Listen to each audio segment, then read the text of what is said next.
This is The Art of Rock, where we talk about the process and experience of making music.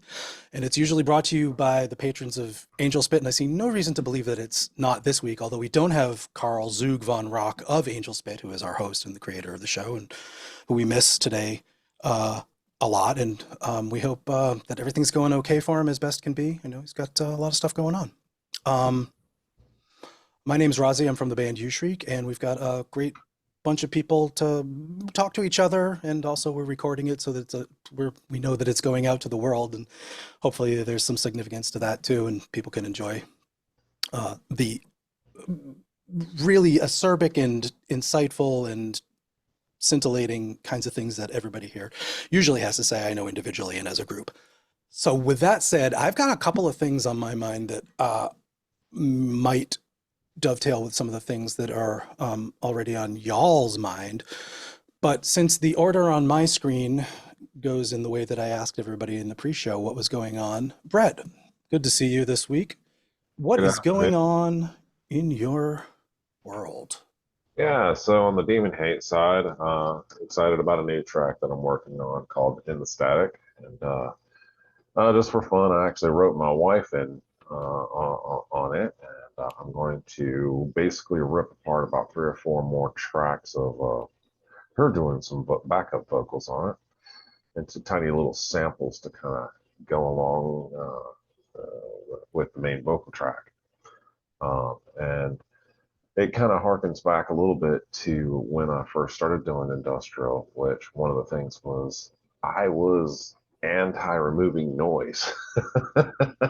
I thought it kind of added character, and I still kind of do in certain instances. But in this case, I've gone to great lengths to remove noise and then add it back. And this was the one I mentioned a few weeks ago about the premise of it is it's kind of a comparison between a nuclear war and interpersonal sort of drama, if you will. The other cool piece of news is I'm very likely to be reviving an old musical project as well. Me and a fellow musician, Jake McCann, used to run a band called God. And the premise behind well, it's a very much different animal than Demon Hate is. It's much more precision, much trippier. Um, yeah, and so I'm excited about that as well. If you don't mind, can you talk a little bit more? I'm going to seize on a very specific thing. Two, I guess. One, I don't know which one of these leads to more. Um, let's just say, how is it working with your wife? Have you done that before? Is this a new wrinkle entirely in your relationship? And is it the kind of marital therapy that you were seeking? So in this particular case, the inspiration behind the track is something that we've both seen. Yes, I've worked with her before on tracks, though it's been rare. She comes out of a kind of well, she comes out of vocal lessons and all that good stuff, and I've always just been more like I'll strain my freaking voice if I have to. If it makes the right sound at the right time. Um, Uh, so are yeah. you acting as producer on these sessions and like interactive coaching, or is she just delivering parts and Oh yes, especially okay, on. so this is interesting. How's it? I mean, I'm sort of interested in like the new development in a relationship, perhaps, if there's anything there. Forgive me if I'm putting No, no, no. ideas that don't exist, but it's kind of fascinating. Yeah, so I mean, in terms of like producing it, I guess it would be more like you need to understand where the character is in the story at the time, right? So that way you can act accordingly. And so it's not so much I want you to do this, what I want out of a human being is to be the human being. So I've got plenty of machines, and what I can ultimately do with the sculpting tools. I mean, what I do to my own voice, for that matter. I can sound like anything I want. Use a Yeah. different mic, and you get a different timbre out of it. There's multiple ways to disguise things. So in that regard, it's really in this particular case, and what I'm explaining is that my natural speaking voice, singing voice, whatever, is going to have those deep resonant tones, and I'm never going to take that away, even with vocal shifting. Hers is not, and so it's going to be a different sound, a different timbre, and then I can do whatever I need with pitch and harmonies, Yeah. and I fully intend to chop these things up into a million tiny little pieces, Right, right. and just like I'm doing with my own. It's like I've, as it stands right now, and bringing this in, it's like, no, here is a standing track.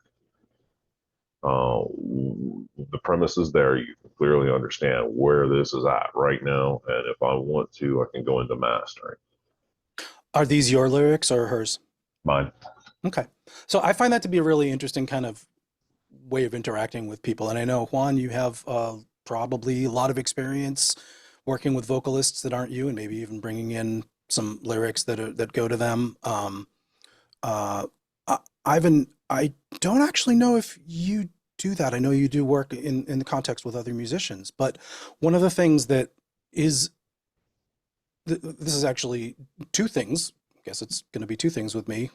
I only did one of the things from the last time I wanted to follow up on something you're saying, but the making sure that you are getting support and um, being buoyed and having the tides rise by the people that you're surrounded with, and that they do contribute to and understand your creativity somewhat. And I think maybe involving them in that way can be a powerful bonding experience, to put it a little bit, like pedestrian like, but Yeah, absolutely. like there's a lot there. Yeah, no, And anybody else, please raise a hand or jump in to add some detail to what we're talking about on that if you have it. Go I ahead, mean, Brett. Sorry. yeah. So no, it was one of the, it was a fun thing to do, we actually, I got shipped off to, a different state during the middle of the week, but it was actually something we did over the course of last weekend. Run through it, run through it. All right, cool. Let's take a break, get some dinner, come back the next day. Okay, we're at where we're at. Go. That's cool. Look, Yeah, as you do in the studio and during the process.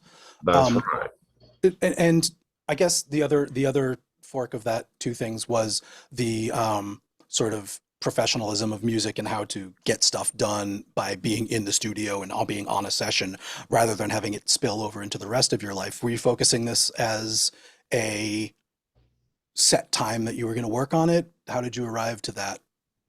So it's more that, I don't, we don't have kids or anything like that. So we can get to a point where, okay, everything's done in the day. I'm now in I've now got a creative drive. I'm going to be doing this for a little bit. Um, and then just because we're touching base and all that kind of stuff, it's more organic. In other words, I guess it's a simpler way to say it. Hmm. Yeah, Now, I yeah. would say too that with God, that's a much more regimented affair, and that is what you're talking about, where it's like, Put it no, on a calendar. yeah, no, here's two musicians coming into the studio, and that's a neat but different type of writing. Let me Where, jump over, if you don't mind. Juan, before we go too far away from working with vocalists as a composer, songwriter, yeah, producer, I know that you've got a lot of experience with that because I've been the vocalist on some of those sessions, and it's been amazing, um, to be on that end of it.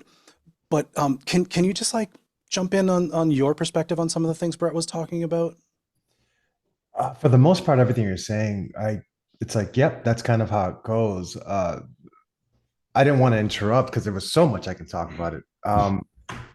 In my experience, it's been kind of a couple different paths you can take depending on who you're working with, why you're working with them, or at least what's your kind of creative view for the song. And I've had both cases where, oh, this was easy. I just sent the track and they're incredibly talented and they contributed. Most times that's how it goes with Razi. As a matter of fact, every time it's gone like that with Razi. But then there's also cases where it's like, okay, we have to beat at this thing together because it's just not landing. Now I usually don't harp on those moments personally if I'm working with a singer, assuming that we both are feeling it, will it doesn't really bother me if they're hitting a lane with it that isn't really what I had in mind, because I kind of it welcomes a challenge of like, okay, well, this isn't where I musically wanted to go with it, but that's interesting. Let's see what I can find in there to make that work. And in terms of the process, because I can definitely expand on that even more. But Yeah, in please terms of, do. okay, so there's a song that never got finished. As a matter of fact, one of the songs coming out now, I won't name names, not because anything bad happened, but I just was going to ask if you've had to bail on any of them and dump in the yes, middle. yes. So if you're going to go, So one of them, I was working with the singer who I had worked with before and sent them the song and they liked it. And it wasn't that they weren't in love with it. That was the thing. It wasn't really the thing, but out of respect for the collaboration, they wanted to give it a shot. And we met together, we sat down, we tried finding tunes with it and just trying to get something going with it. And it just wasn't landing. It's one of those things where nothing was bad. It just like the energy wasn't there. What they were laid down, I was like, hey, that's cool. But they weren't feeling it. And I wasn't convinced of it. It's like, yeah, that's not happening. So spent some more time going back and forth, jumping on piano and just trying to find notes that might work there better. And in the end, really what the straw that broke the camel's back was the scheduling and timing. Like it just, the energy wasn't there to kind of encourage more work on it, and life was getting in the way. So we said, hey, let's just put it down for a second and see if we can come back to it later. Fast forward, that song ended up becoming one of the ones I really wanted to release in this EP that's coming out. So I ended up contacting another singer, which they instantly had a connection with it. And it was like, oh, so that's critical. You know what I mean? I mean, that's obvious, but it's critical that they feel that inspiration the minute they hear it. And working with them was, I can't even say it was working with them. They were that great at what they do that I just sent it to them, and I got back maybe like 2-3 weeks later, an entire, a set of stems of vocals. What was interesting with that one though was I had written dummy vocals and lyrics, actually full song lyrics, to use as inspiration for the singer. Like, hey, you don't have to do this, but here's stuff you can go off of. And with the first singer, they were inspired by it and they were going to build off of it. The second one was just like, oh, this is great, and ran with it. So it's weird. It's like this is a song where I wrote the tune, the melodies and the lyrics, and they just performed it with some changes. But what they did to it, it's like I could have never done that. I could have never written what they performed. Yeah. So it's definitely, right. I guess, lesson there was kind of be open. Yeah. Hey, don't get committed, because it is art, it is music, and it will change. And sometimes you're going down one path that you have to go down the wrong path to figure out, oh, the right path is over there. I think that brings it around to a really good, puts a finer point on it in a way to say it, is that you've got to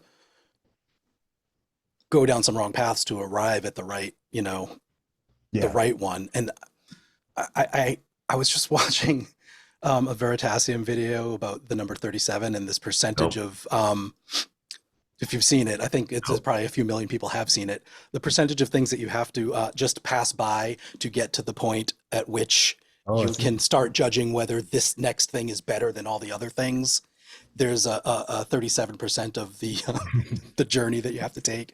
And I Veritasium, you know the channel, you can find it, but it's really a minor point in the greater math, and there's a lot of formulas with Greek letters in them and stuff that don't apply. But right quick, I'm sorry to interrupt. Just to put a top on that story, there were no casualties with the first singer. That was totally like a mutual, like, yeah, let's go ahead and try for a second one. Just wanted to say that because that's calling them out and all whatnot. Diana, do you mind if I put it to you a little bit? Like, I know that you're no stranger to collaborations and coordinating and working with people, because that is a big part of what you do.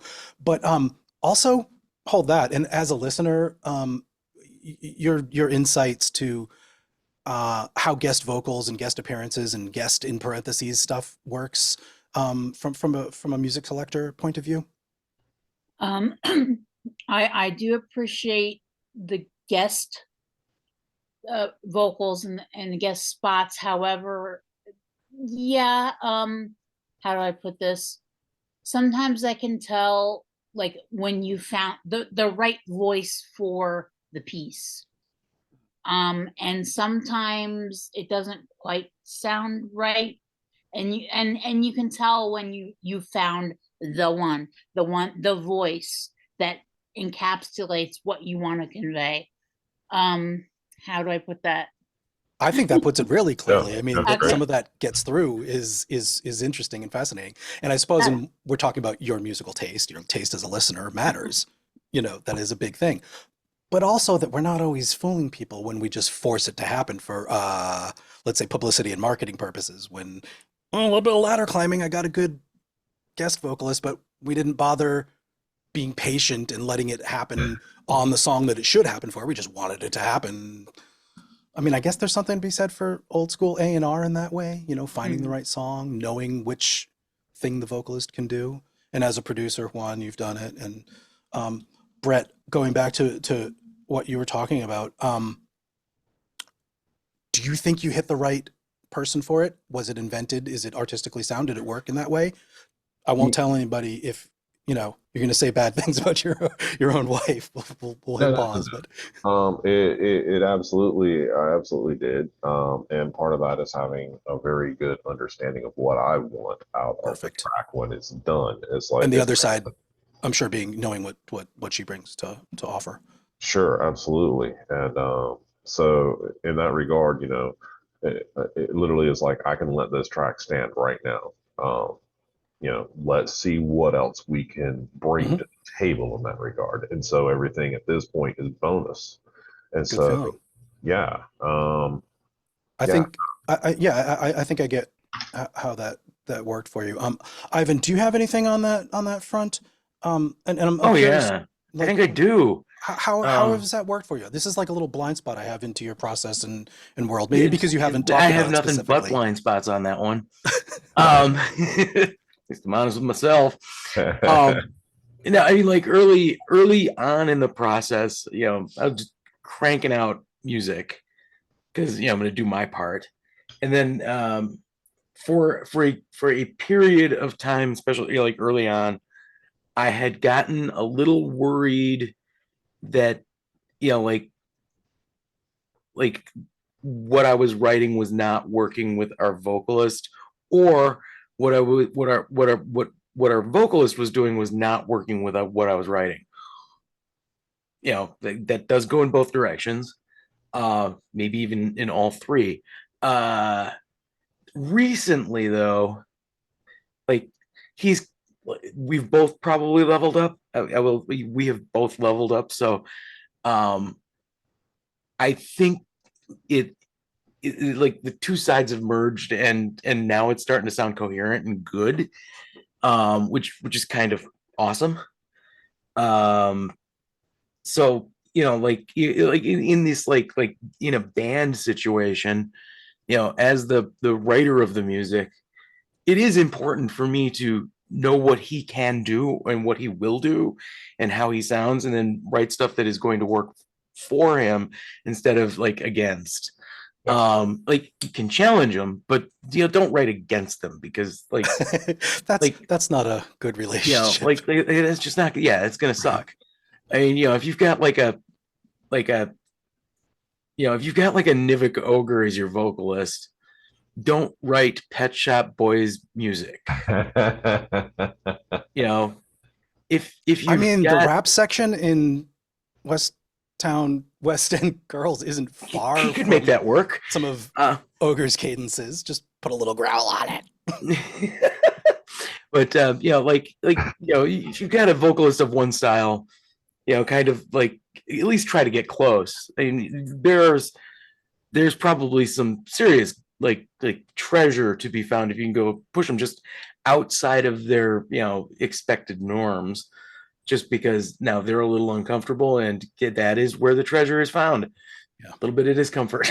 The only thing that comes to mind inside a band for me right now is Neil Peart's lyrics over the decades, and Geddy Lee having to sing them, and Rush being kind of the nerdiest expression of, you know, fantasy and internal monologue kind of lyrics, with a singer that's kind of just like, you know, a weed smoking party nerd more than a wizards and spells nerd, but having to be the vocalist for that stuff. And they had a fantastic relationship, if you're into that shit. But they did, and it worked. I mean, that was the important part, is it worked. Yeah, and Geddy, since I just read his book, goes into how that felt to him and their mutual respect and interaction over the decades about, you know, how that came to be. Diana, I see you've got your hand up. Please. Just a minute as I figure this out. One of the artists that is excellent at finding the right voice actually is Michel, who is Saavia, and he writes all the music and then he finds just the right voices, and it's amazing some of the people he's found, depending on the track, honestly. And now that I'm saying that, like, I can't think of the guests at the moment. Well, but if you look up Saavia, yeah. I mean, that's a great example. It is. So, and finding them from all over the spectrum, you know, including some spoken word pieces as well. So anyway, I needed to say that because that, like that, and then there are actually running MTV TV. I've had artists come to me to ask, like, well, who was the singer on that? They're the right voice to, and people have collaborated because of the channel, which Cool. I'm honored. Hell yeah. I mean, we talk about it every week pretty much about what kind of community that type of show fosters, and that is a great example. Yeah. Also, it's funny, I was kind of searching my mind for something to say about vocal collaborations that I've used or offered. One does come to mind. But I also mentioned to Juan about like, you know, cutting bait and if it fails. And maybe 20 years ago, 15 years ago, I worked quite far down the road with Saavia contributing a vocal. And I guess we just sort of forgot about each other. Maybe he hated it. I don't know. Eve, if you happen to catch this, no hard feelings. It was a great experience. And sorry if I'm the one that dropped the ball, but like it does happen. And the only time that I've knew that I wanted a backing vocal from somebody to be on a track, it worked pretty well, but there was a lot of like, okay, you sing it this way. And then it didn't really work because the pitch wasn't there. So I had to do a lot of pitch editing and it sort of took the character out of it. And it wasn't that great of an experience. So I'm like doing a little bit of searching my own soul for why I'm a failure at working on that side of things. But I think there's been some successful contributions as a singer. Juan, you've got your hand up and you're going to talk about how great I am to work with as a vocalist again, because really that's what's important here. Go ahead. So I hope this doesn't derail the conversation, but it's please do if you want to. It's fine. No. So you mentioned Saavia, where he, you know, reaches out and finds the perfect singer for a song. This is more of a question for singers, so Razi and anyone else who has experience singing as a guest. Something that's always going through my mind when I reach out to a singer or I get the opportunity to work with someone is try my best to give them as much autonomy as I can on the song, but also not to treat them like an instrument, to treat them like an artist, like someone who has creative input. Does that ever happen for us? And I'm sorry if I don't know this off the cuff, but everyone here, I'm guessing on some level has singing experience. Is that the case or no? Okay. So I don't really know what the question is, but it's the idea of, I'm always scared to treat someone like, hey, do this because you're the equivalent of a violin in my mind for the song. And that's never what I want to do, because, you know, like there's got to be, I guess there's a realm where, is it insulting for a singer to be treated as an instrument? Hey, I'm gonna jump right in and say it totally depends on the project. If from the beginning you have a rapport with a singer who has a certain set of skills, I don't know what that reference is from, but a very particular set of skills, and you say, I like what you did on this. Can you give me some of that? I don't think a lot of people are going to be too offended. I mean, no accounting for individuals. I mean, everybody's got their own feelings, but you know, like okay, that was a song I did 30 years ago and I don't sound that way anymore. And I actually kind of hate that genre, notwithstanding, hey, I'm glad you like that. I'll try to deliver. And at the other end of the spectrum, just do something. Not saying that anybody on this panel is guilty of having said that to a singer. You know, that's like not exactly a collab. That's like, you know, I don't know what we're doing here. Really just anything. So like, would you be as happy as if I was out of tune and mumbling because drugs as you would be if I was like reading the dictionary? Let's start reining it in. Yeah.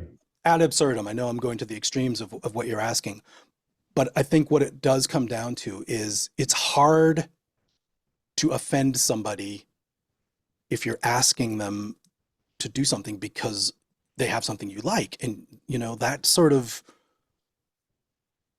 I don't know if that's a rule in life, but it does Yeah. really... So, and not to Go ahead, please. skip in line here, but because I was thinking about, you know, finding singers or finding the right voice. I think part of the limitation there sometimes is resources. Sometimes our only reference for the perfect voice for this. Like I have a song that in my mind is like, oh, this would be perfect if it had Peter Hepner on it. The chances of me getting Peter Hepner, it's like I don't have that kind of resource to pull. But then now I'm going down the line in my mind thinking, well, who has that tone? Who has kind of that thing? And now it's like, oh, that's not fair to whoever I end up finding, because now I'm looking for the substitute for something else. And that's why that idea ends up getting abandoned, because like that's now becoming manufactured, you know, for something versus, which is not a bad thing. Yeah, not necessarily bad, but if it wasn't the intention. Right. You know, so now it's like, okay, so I have to kind of scrap, like, this is now kind of jumping lanes here a little bit in a different creative talk, but now I have to kind of scrap the original idea I had that I felt passionate about because that's what I heard in my head, and allow for another door to open with somebody else, or even a completely different direction, and let that thing naturally or organically evolve, you know, that song. So again, healthy skill. I mean, if you can put those things aside and keep them in I will tell you will. I've had much practice that working with different, even singers that I hadn't worked with before, didn't know much of them. It was just kind of like, hey, there's a good vibe here, and seeing what they bring to the table. And now I have to adjust, because I've had to rewrite parts, if not almost all of a song, because of what the singer did, but it was worth it. It's like, oh, okay, that brought new light to something I did that I had no idea. I like to think of it as really, really slow motion jamming, like responding to the other singer. And I've definitely worked that way over the slow connection of the sending links and, you know, going back and forth. You've got more to say on that, I know, but I do want to let I want to let Ivan jump in. Please go ahead, Ivan. Okay, so yeah, like I've got a vocalist who's not me. And I think things work better if when the two of us are like fully collaborating on how a song's gonna go. You know, because like he's got ideas for what he's going to do and how he can fit into what I'm doing. And if, when we're working together, we can make both of those sides mesh. You know, and I think that there's that has really improved things. Like the nicest thing about, you know, freaking lockdown ending was we started doing sessions where like we take a track that I'd already written, and then we would kind of reblock it so that his vocals could actually fit. You know, because I would just write it to the point where I thought it sounded at least decent. And, you know, like he went through the big pile of stuff that I wrote during lockdown and was like, okay, this one I can work with, this one I can work with, this one I can work with, you know, and those got pushed to the top of, you know, things that we care about. And then we did, and then after that, we did like a bunch of sessions where it was just me and him sitting at the desk here, fitting his vocals into the music, mostly by, you know, shrinking and pulling it apart and rearranging it a little bit here and there to like give him places to block out, you know, his the parts of his song. And like that, you know, it's been super valuable, and like I really like making music collaboratively, so it's not just me in my own head. Which, you know, interestingly, there's first of all, it's hardest of everyone to picture you working with somebody. I have no idea why, but you seem to exist in perfect isolation.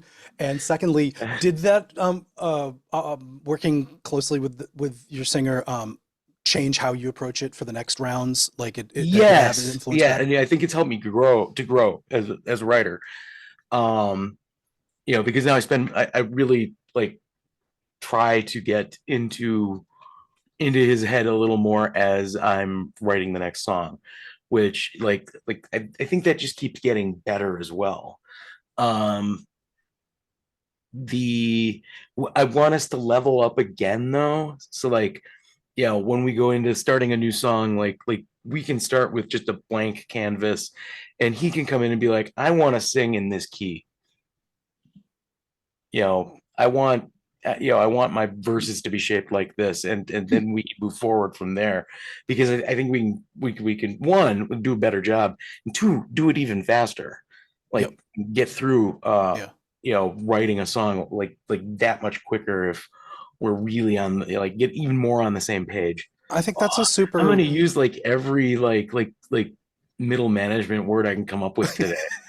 Well, we'll put that in the parking lot for a minute until we can round table the whatever. I right now that was pretty weak contribution. Get all my ducks in a row. Good, thanks. Brett, your hand is up. But Ivan, I want to come back a little bit to your experience with breaking up the division of labor between two songwriters in that way. Go ahead, Brett.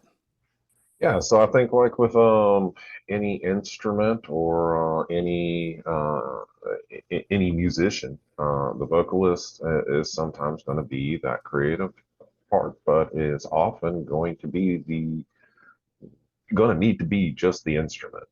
You know, and I'll give you an example. It's like, you know, you're not going to throw K-Spell and Rammstein and have the same band.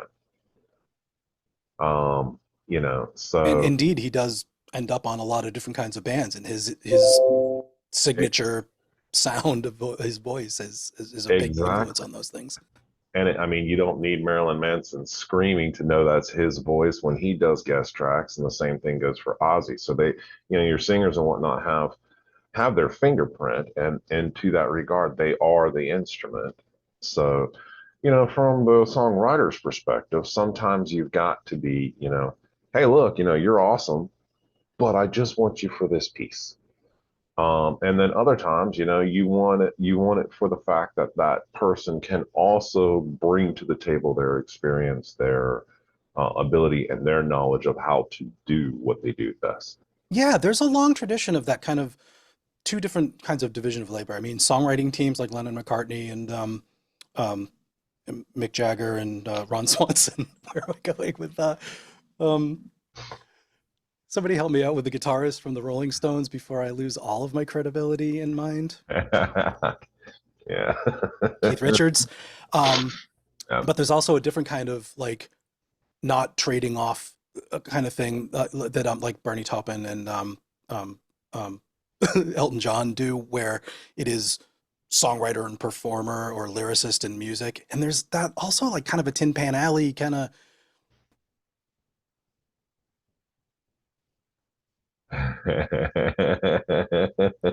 She had to do that. She doesn't like what I'm saying. She's really the lyricist around here and wants her credit is what it is. And I didn't give her the publishing splits. Diana saved me from this. It was a perfect thing for a cat to do. Yeah. Speaking of instrument, like, not trying to speak for Adam, but I know that his instrument, his voice has changed because of medical happenings. So now what he originally wrote, he can't quite reach the higher range, is what I'm saying. So once we get back to a performance, he may want to change the voice because of how his own voice has changed. If you don't, you know, either finding another performer or changing the range. I know my own voice has changed because of my medical mishaps. So it's relearning what my voice actually is, if that makes sense. Yeah, I think Um, I mean, that's a really familiar thing, and I've touched on that with just even aging and voice. And some vocalists had a thing that they could do with a certain kind of scream and wail in their teenage to 20s and even a little bit of 30s, but not really so much live. Those years that they just absolutely can't pull off as adults, and maybe Perry Farrell or even Geddy from Rush or um, people who had just this like topless range that just ascended forever, find that they can't do that anymore, and you know, you're really reckoning with that. And then there's singers that, you know, I think even Robert Plant went through it. Like he kind of came out on the other side of regaining some of that range. I haven't listened that closely, but also maybe Cy Kernan of The Fix. I just listened to one of their tracks in a different context, and they really do hold on to what they had in their range in their youth. And I'm kind of interested in how that's done, which a little bit of a different topic. And but since we're talking about vocalists and stuff, does anybody want to wrap it up, Juan? I know you're still really going in interesting places about working with vocalists. Please jump back in if Yeah, if it it's could. I mean, we could definitely keep pulling this subject forward. In essence, I guess just to close out the thought, I tend to be really conscious of how whoever I'm working with, making sure I give them respect and plenty of space to creatively contribute. And again, at times it's been very little communication, but with great results, and sometimes been so hands-on that it's exhausting, but worth it. And sometimes it's just a dead end, you know. So again, I was just curious to see what your guys' take was on uh, the idea. I might have been alluding more to the culture of producer singer collaborations more so than, hey, you are a singer and understand kind of the roles you can play. So maybe I didn't elaborate on that properly or explain it much. So yeah, no, but I think what everyone said, it's like perfect. Yeah, that's kind of what I pulled away from. Is like, oh, they're artists too, and they're okay to play those roles. Yeah, As I long as would. those roles are established early on, you know, so Yeah. there's no expectations of anything else. I think I tend to pass that ball, the creative ball, a little too much often, which I'm okay with because I enjoy that. It kind of gives me a challenge. Um, but cool. No, yeah, that's pretty much it. I don't want to drag it on anymore. No, definitely. No, I mean, it's good to hear everybody's individual exact words on these things. And I know we tend to sort of keep talking sometimes past the point because Yeah. we think there's some little nuance that we haven't gotten out, and it's a little bit Right. difficult to get at that. But Yeah. Ivan, I was actually going to just re-ask you, since you left off talking about the relationship Yeah, between a singer the and lyricist in the band. the nice thing about a band situation is like you kind of have no you really like as the songwriter you must if you want to succeed you're gonna have to work well with the with your singer, because they're providing like they're playing a very big role in what you're gonna be, and so you do have to respect that, and it should be collaborative. Yeah, and it does not look like it does look like I'm stuck in my own little world here, but again, and no, I totally get it. I had the same problem when I was working, I was building systems on my own. I was out in the world, running an IT department of one myself, and and this is the same writing music. Like you wonder to yourself, is what I'm doing crazy or is it good? And the nice thing about collaborations, and working with other people is you can get very instant feedback as to whether or not this is crazy or good. What crazy and good, I think. Or crazy and good. Yeah. But like when you're by yourself, you don't, you're in your own little echo chamber, and sometimes it's not a good place to be. And it was one of the things I did not like about being an IT department of one, is I was rolling out technology that for most other people didn't even exist yet. Yeah. But and so like it that leads to a pretty dark place. being able Well, I to would work say with other people. shedding a little bit of light on that is a good reason to show up here. Once a Oh, yeah, week yeah, yeah. and kind of talk about it. And I think that's a big strength of getting other people's insights and opinions. Yes. Also, Yeah, go but ahead. like at the same time, it depends on what the vocal, like what your plans are for the vocalist, because like you're still kind of in the driver's seat. And so like I've got my main vocalist, but then like, I'm writing a bunch of stuff that kind of needs like somebody else brought in as like a counter to that, or to kind of play the part of the diva, and like their vocals just kind of need though that is this is a case where using as an instrument is going to be absolutely the way Yeah. to go. I mean, focus, limitation, clear vision, those are important things to have as components of driving a song to the more likelihood of being successful anyway. And I think some of the best art certainly comes out of somebody's having a real drive and serious opinion, possibly loosely held, possibly really pedantic, but that's the interaction which makes it come out distilled rather than just some crap that people did in a room. Yes. And powerful. Juan, your hand is up. Tell me why. You got to unmute though. I mean, Yeah, I forgot about that. I clicked 2 buttons and I forgot something. If you mute. Excuse me. Ivan, you mentioned just kind of working on your own in an echo chamber where it's just kind of like there is no validation, approval, or feedback on what you're doing.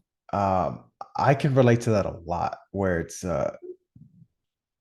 gotten to the point where I've worked alone for so long. I don't know how I'd operate within a band, which you have experience with, and I don't. And I'm terrified. I've talked to Raziel about that because there is this ambition to start a band. And I've had it for years, but every time I think about it, it's like I'm so used to doing things the way I do them because it's only been me doing them that's a whole different challenge. And I actually don't know what that would look like, which is exciting, but also terrifying because it's like, will I learn that I'm a tyrant and a dictator when it comes to music, or will I find out that I'm a pushover and anything can happen? But my closest experience to working with someone consistently has been with Raziel, not necessarily in a collaborative sense of working on music together, but working with a peer on a constant level. And then also my partner, who've now been together for a little over 2 years, who happens to be fucking great singer. She's a fantastic singer. Let's just say it. Make sure that's on the record. Yeah, it's like what very creative, very convincing, very good. And yeah, thank you. And I'll make sure to let her know that because she'll love to hear that. But that chemistry, I guess, this whole thing was to get down to that chemistry you have with a bandmate or someone you're collaborating with, where it's like that was something I discovered with her. It's like, oh, that does exist. Holy shit, I've never experienced that. Where, you were talking about how you start a song with your singer, where it's like he'll tell you, or you'd like to get to the point, says, let's sing in this key and maybe this tempo.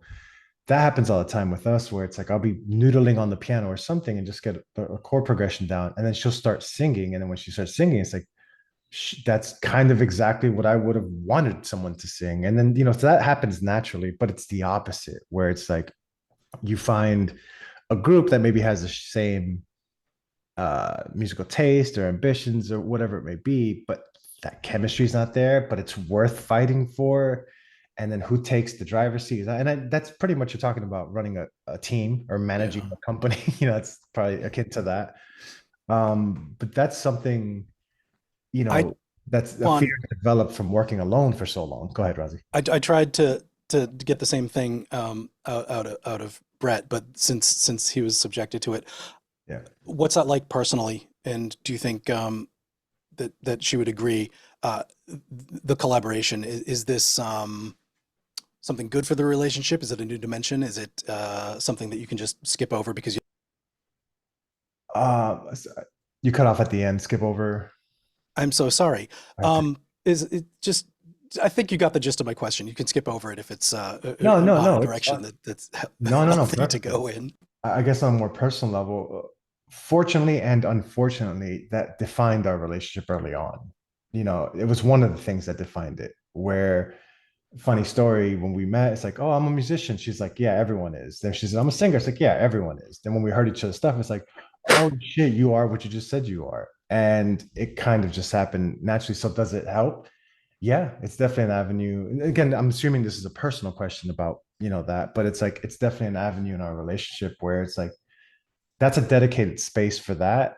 And she is also a visual artist, so she's a creative as well. So we kind of have the ability to separate um the world from that process, if that Mhm. makes sense. It does, yeah. And it does. We talk about sacred spaces, and just the act of creating tends to isolate you from the rest of the world. So Yeah, that's a great way. Yeah. So it's, haven't found a negative with it. And also, and having been in situations before where you have someone you work with that maybe you don't have that chemistry, it can be a little contentious. It can cause some rifts because you're just not on the same page. And as musicians, we have a vision and they don't quite see it, or Yeah. the opposite, they have their own. But this is one of those cases where it's like, I rarely ever suggest anything different than what she provides. And when I do, it's almost just like, oh, try this. And to her, that feels helpful, educational, constructive, where she now adds tools to her toolbox that she didn't think to, yeah, and vice versa. She'll hit a note that I'm like, oh, there's a chord there that I didn't even know existed. Well, let me put that in. it's So, the lost chord. yeah, exactly. The act of collaboration and the fact that how do I put this without being rude or dismissive? Also, the it's hard to have a relationship with somebody who's a creative if you don't like their work. It's difficult. I think you can probably learn to love somebody if you don't like their art or their sculpture or their music, but it is definitely like an insight into a deep compatibility if you like what they're doing and you're inspired by their work. It says a lot about the rest of their personality writ large.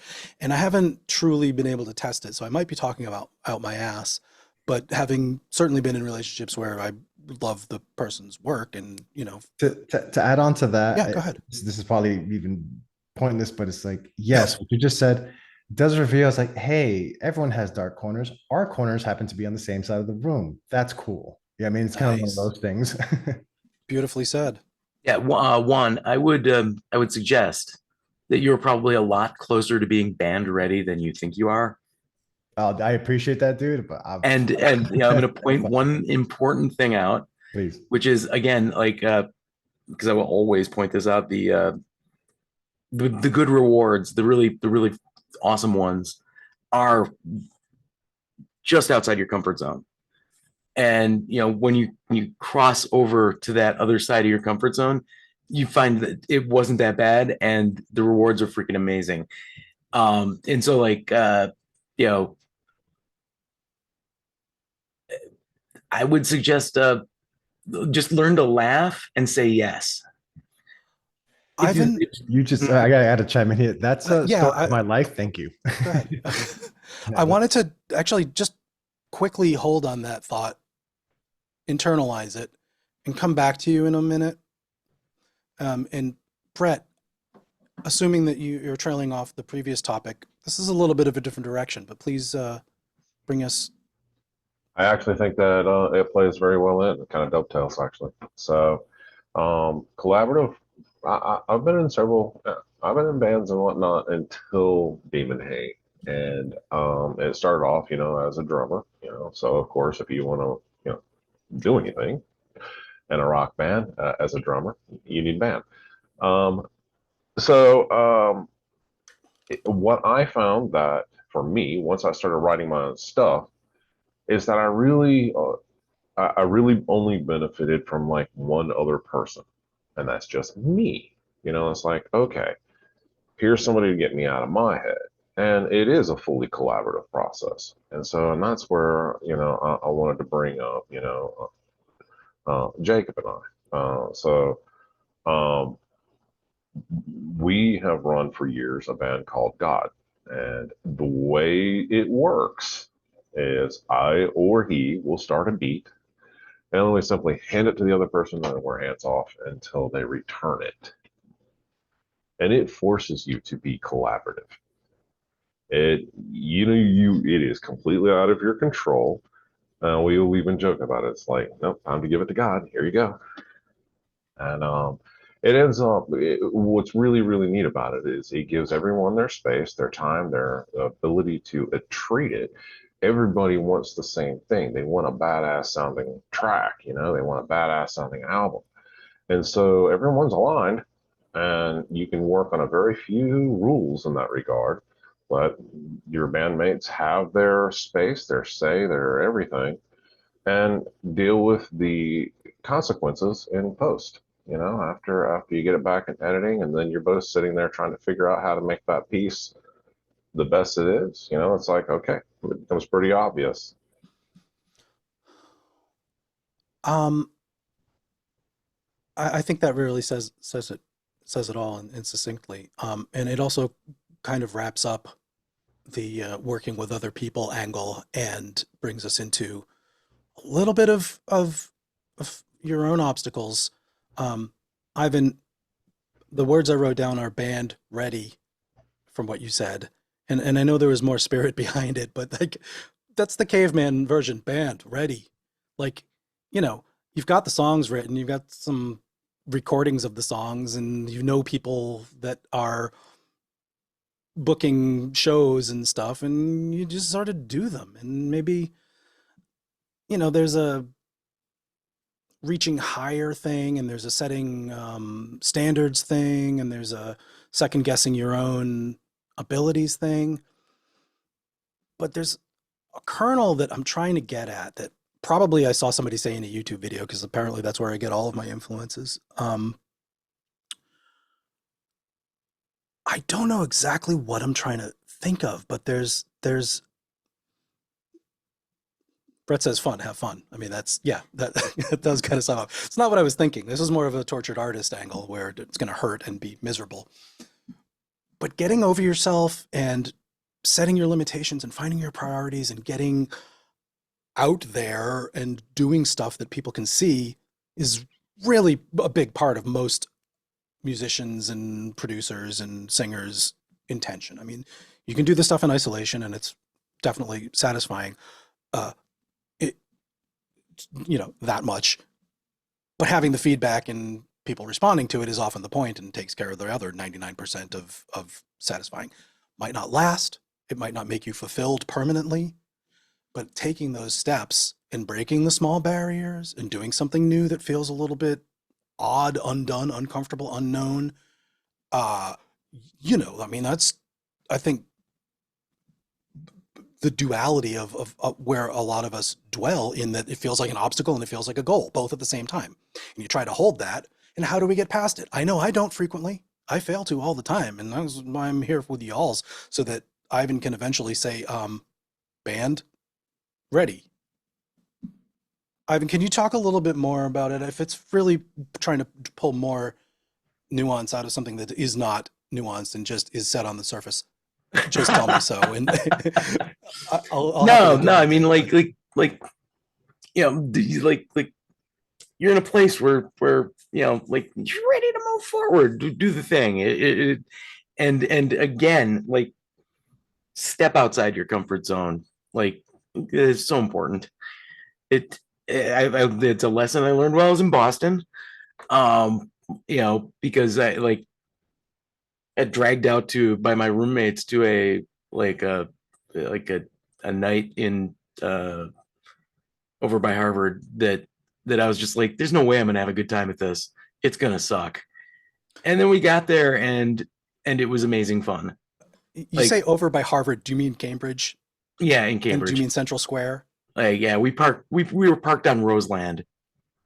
I wonder how you remember that. Yeah, you can imagine that. Might it have been Man Ray or the Middle East downstairs or something?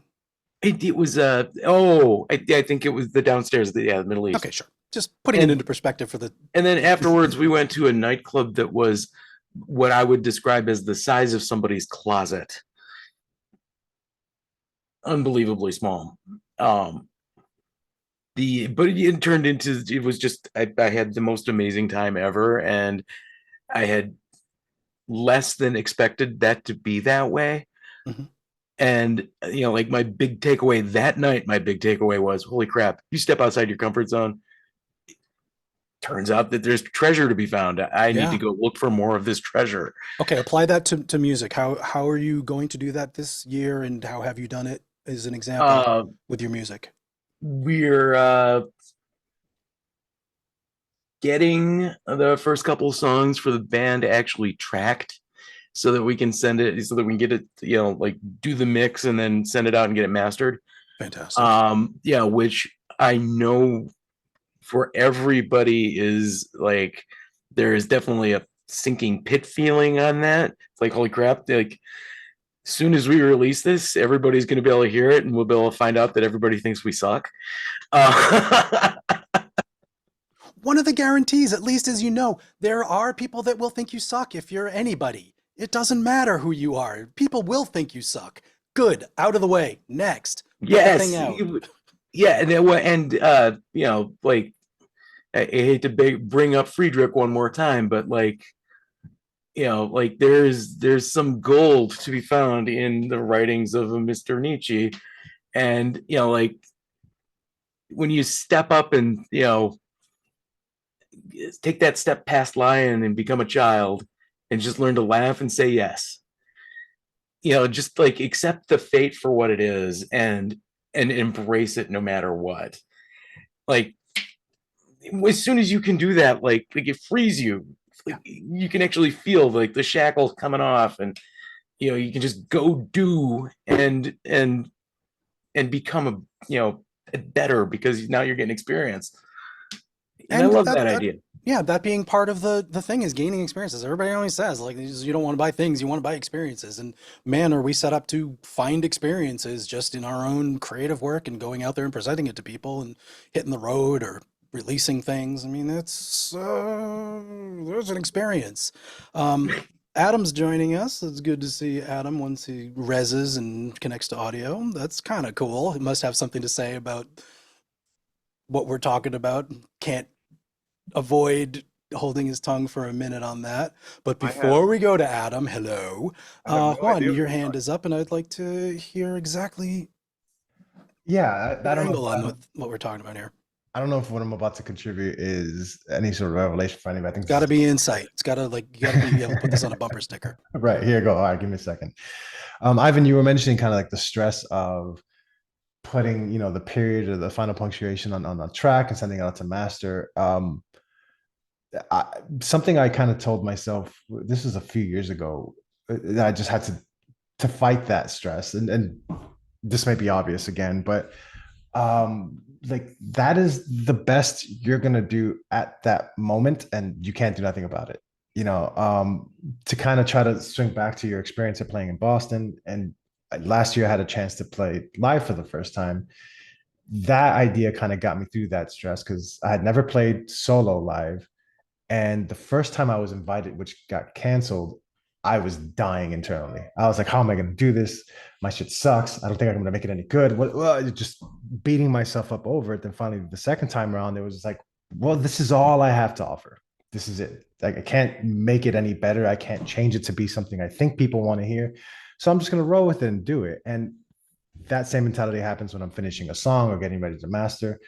Whatever I'm doing with it that's going to finish it and put it in front of people, it's just like, there's people that are not going to like it. I've seen comments online of my stuff that hurt. That's like, oh man, that sucked. And I'm ignoring all the cool comments, but you just kind of accept that this is the most I can do right now.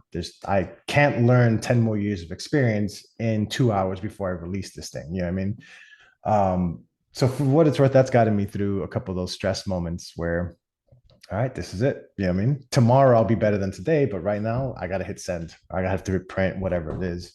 So just wanted to share that kind of. There's so many quips and already bumper stickerized versions of like great artist ship and got to do something to be someone and things like that. That since we are in a making groups of people dance kind of area, or making individuals with headphones on feel a certain way kind of area, like there is a direct line to considering how it's going to be received that matters. And whether you let that be more of an obstacle or more of a motivation is so deeply personal for your own kind of fucked up that yeah, it's certainly something to talk about. I'm curious, Adam, what did we say that made you click the button and get on your camera and have? Hi, how you doing? Hello. I have no idea what y'all have been talking about. I just I don't popped think we're back in streaming. because well, Diana had messaged me about a little over an hour ago or so saying, "Oh, we're going on the Zoom." And I said, "Well, I'm working on my shit for tonight right now. So, you know, if I manage to finish that in time, I'll jump on." I totally And forgot that there is no way for you to have seen us unless you were already in the meeting, which you were not because I'm oh the yeah, one because you're recording clicking. today, not actually on Zoom or That on is true. Twitch, right? Yeah. Well, I'm glad you jumped in, and the thing that we were talking about is as you probably have already figured out from context, and maybe you got in early enough to actually hear it. But Ivan told Juan that it's time to not worry about playing some shows, you know, and that was like pretty simple and motivating in some ways, but there's a lot of feelings wrapped up in it and stuff to talk about. And I know that since I spent a long time talking to you about it, that you had a very specific feeling about releasing your album a couple of years ago now, I think, that were liberating perhaps, or had, Oh, you you mean know, an emotional the component. skeleton closet, you mean? Oh yeah, yeah. Well, yeah, well, okay. The quote is that I can die happy now, right? Because I finally, you know, finished the damn thing. But yeah, so so to what Juan was speaking about there, about just getting it fucking finished. That was basically my attitude while I was making it. It was about 6 or 7 months that I logged. It was about 6 months because I needed a couple of weeks to get it through the whole digital distribution thing. So I set myself the deadline. I said I want it out for Halloween, you know, like release for Halloween. And so you got to have it done a couple of weeks before. And that's with all the, and I did all the mastering and shit myself too. And I mean, like, am I good at that? Not great, you know what I mean? I'm not great at the mat, you know, but like, you know, uh to you know, again, to what Juan was speaking about, it's I think it's like, I think it's best to just put out the best product that you can create at the time. Like, you know, I was listening back. Okay, here's I can relate very hard to this now because I just put out a compilation of my bootleg remixes, right? Stuff I've been doing for many years. And when I was putting it together, I was listening to a few of them and I was like, kind of like, oh man, this needs a little work, you know what I mean? And so, you know, I did some little improvements. Like, you know, I took went back to the, you know, off the board mix kind of thing and remastered a couple of things. And a couple of them, I went all the way back to the sequences to be like, you know, like the ones that I did like way back when. Yeah. I had to go back to the sequences for those. But, you know, that's the thing, is better tools and more experience. You know, I have a lot more experience and much better tools than I did, you know, 20 years ago or whatever the fuck when I started messing with this shit. A little over 20 years ago. You know, it was Ian Ford that gave me Reason in the first place. It was version 2.5. So it was that long ago because 2.5 was the new thing. And there were some limitations at that time. Oh yeah, man. With No, Reason. it didn't have it, you couldn't do waves or anything like that. You had to pre-audio tracks. Yeah, no, you couldn't do any audio. So you had to what they call rewire it with Digital Performer, or you just render the shit and then do it in whatever DAW you want. But yeah, I was doing the Digital Performer thing because, like, you know, because Ian gave it to me, you know, pirating. Yeah, yeah. I was using Reason as a rewire, you know, dependent source also at the time. It was a great program then, and it's so much more capable now. I mean, it is unbelievable now. But, like, you know, I gotta say though, and you probably would feel the same way. Like, I'm so glad that I got into it back then when there was, so again, the whole thing about growing with the technology, right? Because back then it was kind of like, oh, well, here's some shit I've never fucked with before. And so you start fucking with it, and then they add something new to it. And you're like, oh, cool, there's a new thing now. And so, and eventually, kind of like weaning off of the old onto the new. But yeah, I don't even know where any of my files would be for like Digital Performer and all that kind of stuff, man. I mean, I've got some sessions from every I DAW that's ever been open made. up. I can open up the Reason files from 2.5 though. In fact, I did when I wrote the album, because I wrote the sequences for Could It Be and Fine Line. I think just those two. I wrote the sequences for those two on 2.5 all the way back then. But I didn't even have a decent microphone. I mean, I had a decent microphone for like making announcements at weddings. I didn't have a decent microphone for recording. There's two things I wanted to touch on. One that's brief, and that's I watched a little get together with Shiki from Android Lust talking about her stuff on Digital Performers Weekly, apparently, Motu's discussion group, and it was cool. Just spent a long time pulling the tracks apart and showing the stuff.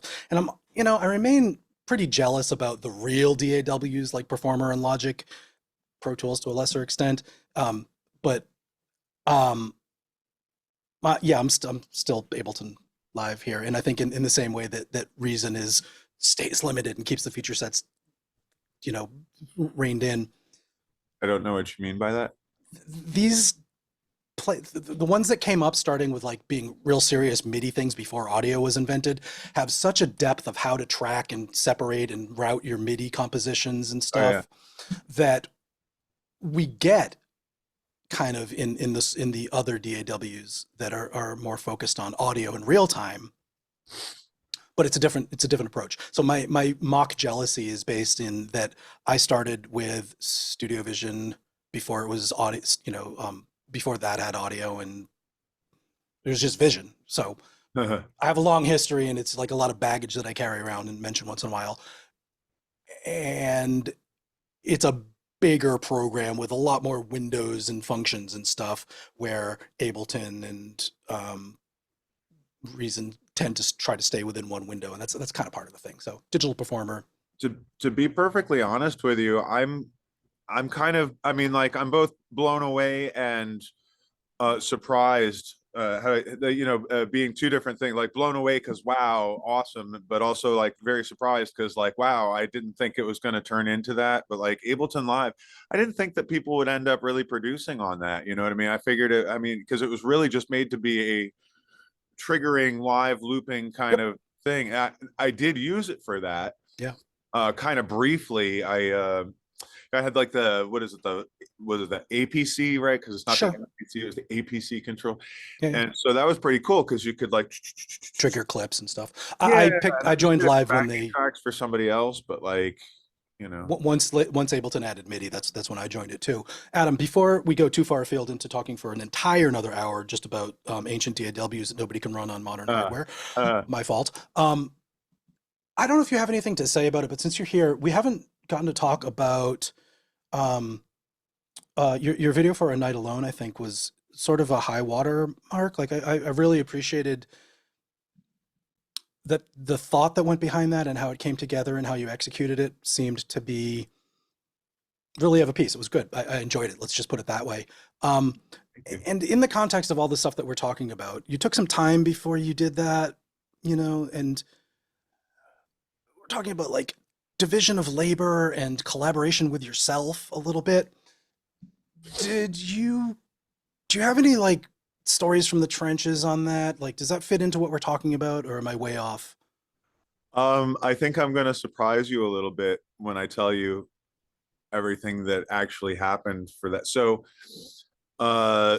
needless to say, I've been sitting on the song for a really long time, and I've always had a vision that, how do I say that there would be two storylines going on at the same time, but the whole thing was to be like, falling in love and falling out of love, right? So you'd have these moments where like, but I always wanted to try to find the parallels, because that's how it is in the lyrics, right? It's like it can be taken from either side.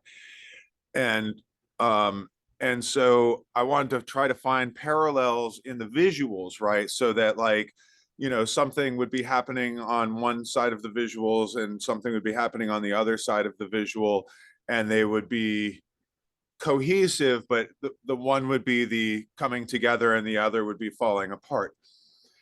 So I've had that idea in my head for like, I don't even know how long, like as long as the song has existed. I mean, it was part of the visuals that came to my mind when I was, you know, I wrote that song when I was driving. I was driving from DC to Nashville. It's a very long drive. And I was going a little bit out of my fucking mind at that point, just long. And, you know, it's like, you know, it had to be like the 7th or 8th hour of a 10 or 11-hour drive. Right. And just like completely at that point, you know, in a hypnotized trance state. And that's when I wrote the lyrics, because, you know, it was relevant to what was happening in my own life. Like I was going through a breakup with somebody I cared about a lot. And then I like met somebody that was kind of like knocking me sideways, you know? And so, so that was always kind of part of the visual in my mind, was like, you know, because my own experiences were kind of like that at the time, where it was like, you know, like one phone call, I'm fighting with the girl, and the other phone call, you know, it's witty banter, you know, but like, so coming back around, so Diana says to me, in what, like January or something, she's like, you know, we should do a spotlight for the skeleton closet. And I said, oh, really? Do I qualify now? Because like, you know, we have a certain thing, like you have to have like a certain amount of videos and that kind of stuff, because, you know, we got to have like 9, 10, 11 videos in the show, right? And the idea being to have, you know, at least some sense of history, and that, you know, even if it's a new project, right, you know, like Spank the Nun, right, when we did them, they're a fairly new project, but they had built a catalog very quickly. The criteria for featuring an artist on Which the is show. catalog, yeah, yeah. New And artist story. spotlight. And story, that's an important part too. But yeah, so I was like, oh, cool, okay, well, I bet, you know, I want to get something together so I have a premiere. And I made Could It Be, and it kind of went so much faster than I thought, that I was like, well, let's premiere this like 2 months before that, and then I'll have to make a video for something else, which was a really stupid idea. I should have just sat on, but no. So that, you know, The topic is getting to things, not keeping from things. well, you see, but that's the thing, is by just, as you said, and this is where it's relevant, and I know it takes me a while to get there, but this is why it's relevant to what Juan was talking about, is because it was better to just get it the fuck out there, right? And again, it went really easy for me to do that video, because I had already done the green screen lip syncing stuff like in the very beginning of the pandemic, before my injuries. So it was like actually dancing around back then, you know, it's like stuff I can't do now. But it was very easy for me to do, because it was, you know, just, you know, I had all the pieces, and you know, and then I found the thing to do the processing, you know, for the rotoscoping effect, and that was the end of it. It's like $100 budget, bam. The fine line. What was my budget for the fine line? $8. So I was snoozing on the couch. You know, I'm taking so much medicine that like I have to be up every 6 hours to take medicine, and then I take the pain pills in between. So I'm kind of like I'll be asleep like 20 minutes from now again. Like, so I was snoozing on the couch one day and thinking about, oh, you know, like, you know, got the skeleton closet spotlight coming up kind of thing, but it's still a way away. It's not like I was under pressure. And I got the cat laying on me, and I kind of started dozing off. And like I had seen somebody had said something about Chelsea in a post or something, you know, like yeah, I actually, you know what it was? It was I think it was the picture of the old tobacco shop in Chelsea there that was closing or some shit like that. And I was like, oh yeah, Chelsea. And I started thinking about, like, you know, Chelsea Hotel and Sid and Nancy and Andy Warhol, right? And I was like, oh, you know, like, you know, like Velvet Underground, Nico lived there, you know, and like all these, you know. And I was thinking about, yeah, you know, like he made that film, and it's like I only got to see it like once, and it was like a weird little art house film. I think I saw it in Harvard Square or some shit. and I was like, yeah, fucking Chelsea Girls. And so I went and I dug it up, and I, started, looked on YouTube and all that for it. And I was like, fuck yeah, that's exactly what I need. Because it was like the two panels, right? And one panel is light and one panel is dark. And there's, in Chelsea Girls, they're completely unrelated things that are happening. That's part of the thing about it, is that it's like completely unrelated. And sometimes the sound from this side is going, and sometimes the sound from this side is going, but it's only one side at a time. So it changes which, so it's kind of bizarre. And the whole thing about it, the really artistic thing about it, is that it's, it's an experiment in attention, right? It's like, where do you pay attention? Like, how do you pay attention to something like this? It's like, you almost have to see it. It's like you have to watch it several times to even begin to parse what's happening, because it is splitting your attention. And so where do you look? And I think, and I'm not sure if that says something about you, who you are or what, but like, it's all about the internal dialogue. And so, what was it? Roger Ebert hated it, right? That was the one that hated it, right? But yeah, so I was, like I said, I was kind of musing, and I was like, I kind of had the two ideas in my head, and I went, man, that would be a great way to do the fine line, right? It's like black and white, one side light, one side dark. So white background for one, black background for the other. I'm good at that kind of stuff. I'm a photographer. And then I thought, okay, but what would I be doing? Right? Like, and it was just kind of one of those things where, like, again, it was just kind of the musing, like, I'm not even 100, and a lot of this stuff happens when I'm not 100% awake. I think it's a very creative place to be. And I was kind of like, fucking Jenga, man. Right? Because, like, you build it up and you can take it apart and you knock it over, whatever, and so that was my concept, was I would build a tower on one side, and I would build and I would take apart the tower on the other side, while lip syncing the song, and that I would kind of share parts between the two frames.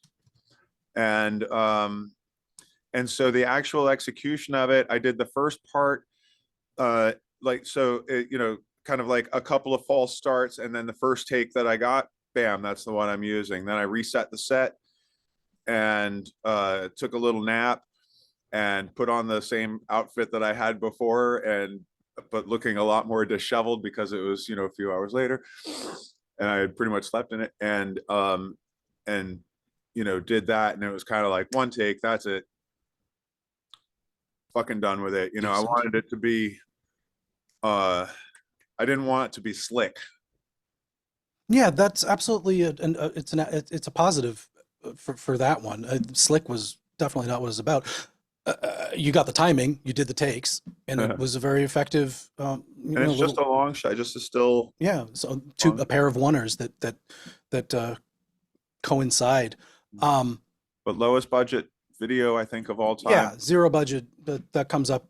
$8. I mean, obviously, everything else I already had. You do need to start with an idea and some gear, but super effective. Juan, take us elsewhere or deeper into this, or wherever we're going. I hope it's not too much of a stray. It's kind of going back to, I guess, where the conversation started about, fun nail in the coffin, just saying, fuck it, send it out. It's done for what it is. For you guys, when you do hit that point, how much of that do you feel is influenced by get it out because it's torturing me, or get it out because we need to put something out for the sake of consistency, for the sake of, I'm not dead, I'm still alive, and here's something, and then there's probably a better way to, set that premise. But I know for me, sometimes there's this pressure of, I'm harping on it because I haven't put something out, and I want to put something out, and it has to be perfect. But well, I'll leave it at that, because I think Raziel knows what I'm talking about. I can totally talk about that. Take care, Brett. I see you've got to take off. I wanted to ask you more about your noise reduction. That was like 2 hours ago, but take it easy. Juan, my like the gift that we've been given is different places to put stuff out in different ways. I mean, I guess the fanzine or a monthly newsletter in the 60s, 70s was a way of doing that, or putting out fan club singles. But having Instagram, Patreon, actual releases that go to the DSPs, and videos, and different production requirements and expectations on each of those platforms has gone a long way to making me feel like there's always something to do at the level this is finished. Because whether it's truly behind the scenes, yeah, we got a place for that. Whether it's absolutely, I just worked on this for most of my waking hours and a good portion of my adult life, still got a place for that. And they are accommodating and different and satisfying, I think, in the ways that you're looking for. And I don't know if you embrace that or if anybody else here feels the same way that I do about it. But the I need to put something out can be very well fulfilled when they coincide, which doesn't always happen, by photos, short videos, little bits of music, things that I've done that I want to show off to people who will get it and not judge against finished work. So not to jump in out of turn here, but I think I realized, to refine my thought on that, is it's not necessarily to put something out for the sake of for other people, more so for I haven't creatively expressed myself publicly in a while. And both pressures exist, truly, though. Yes, so that's it's fair, but I get it. But and some of those challenges you're talking about, even if it's like, hey, this is a technical component of this that is worth exploring, and I want to get through it because I want to understand it and also feel fulfilled that I learned it, and now I can put this out properly, or whatever it is. That absolutely is a thing that can, I think we can both agree, can sometimes also be a distraction from what we need to do, which is just put it out. Yeah. And I think that's the beauty of releasing and doing. I think that threshold is part of your identity as a creative person, as an artist, as a, like knowing what that threshold is, because there are people who can very effectively off the cuff do a lot of stuff in public, and that's all putting it out, with varying levels of artifice to make it look like they're doing that, or some authenticity of actually doing that. So taking into account that whole range, like personally, I've always erred on the side of it's going to be a long time, and the pressure to put something out is building and mounting, and that it does come from perceived expectations of the world, not necessarily people saying, please hurry up and put it out. But sometimes that is it.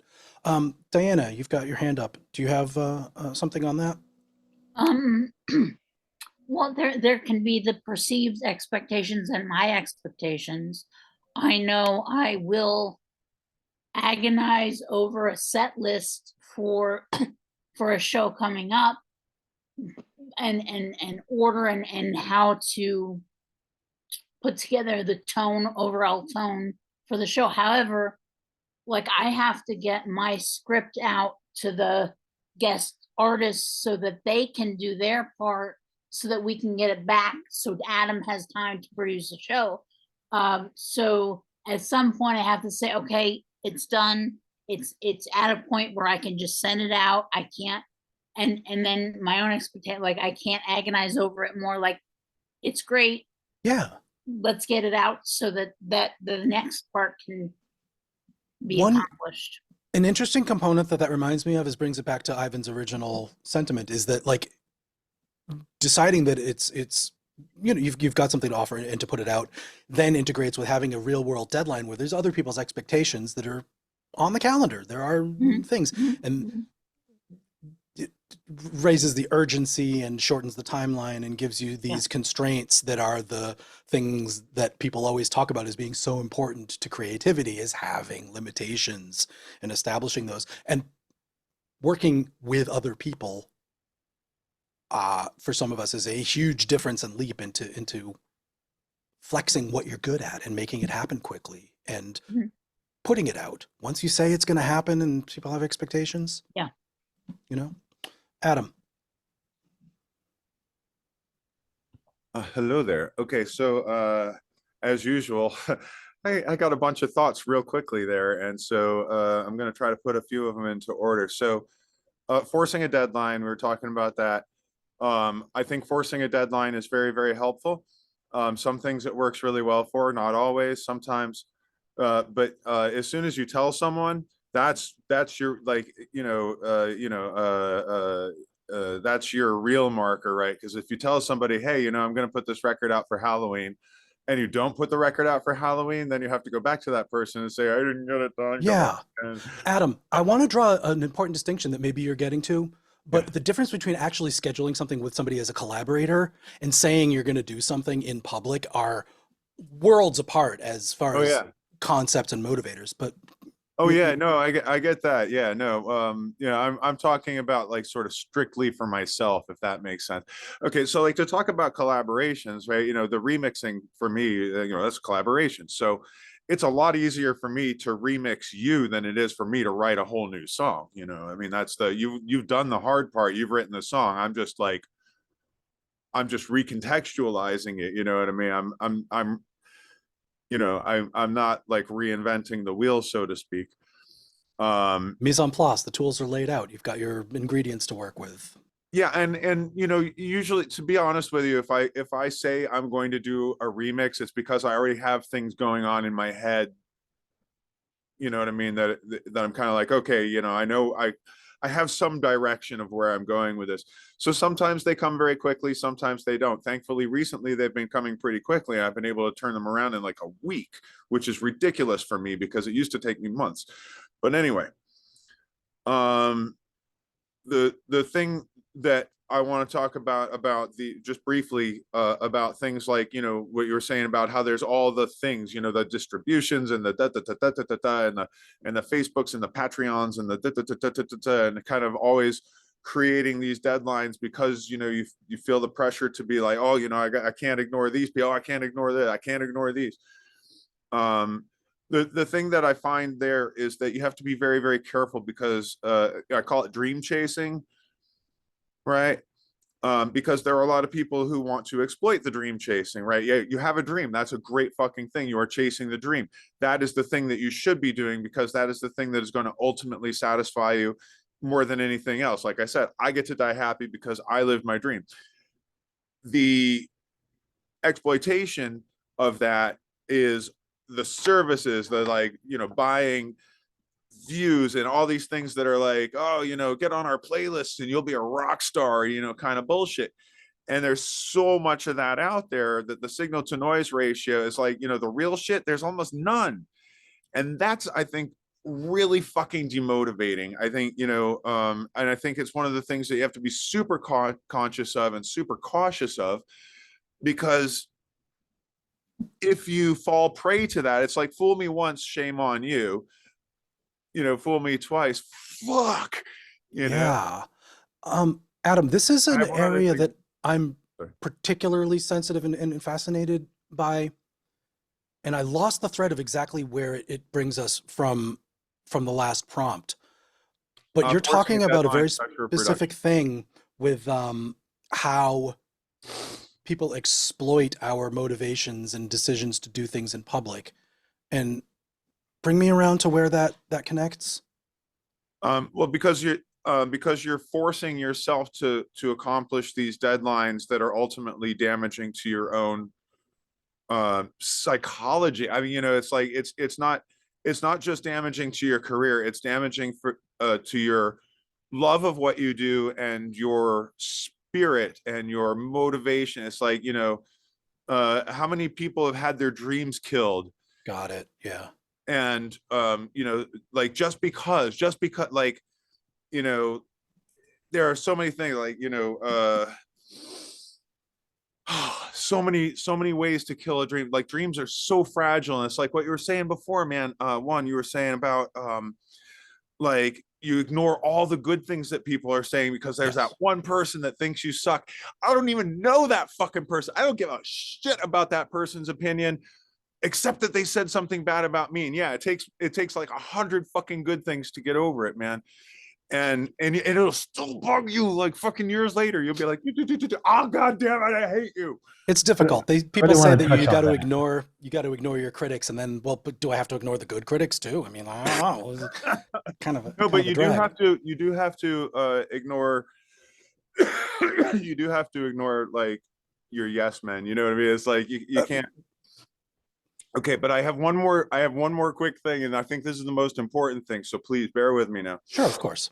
All right. So again, we're talking about, you know, the pressure of production that we put on ourselves and how we're always trying to like make it better, make it better, make it better. Is it done yet? Is it done yet? Right?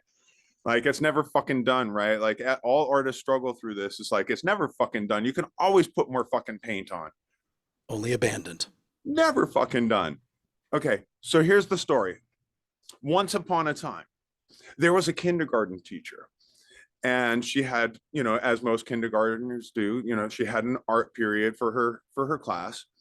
But what was unusual about her class was that they were turning out significantly better and, you know, better art than other students in other classes of similar age and stuff. And so so eventually somebody goes to the teacher and says, why is it that the artwork coming out of your class is so superior to the artwork coming out of these other classes? I mean, we're talking about 5-year-old kids here. You know, what is it that you have taught these kids? She's like, oh, no, I just know when to take them away. That works. I mean, knowing when to finish is the exact difference between overwrought and effective.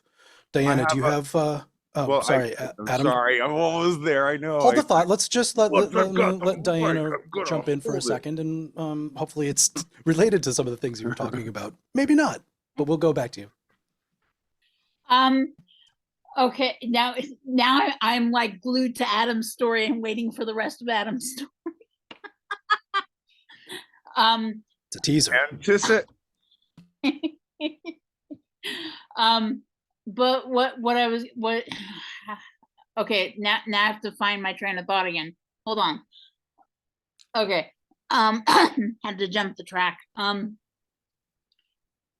Is that like, okay, putting together set lists and you know, we're always looking for the newest, I mean, new to us videos.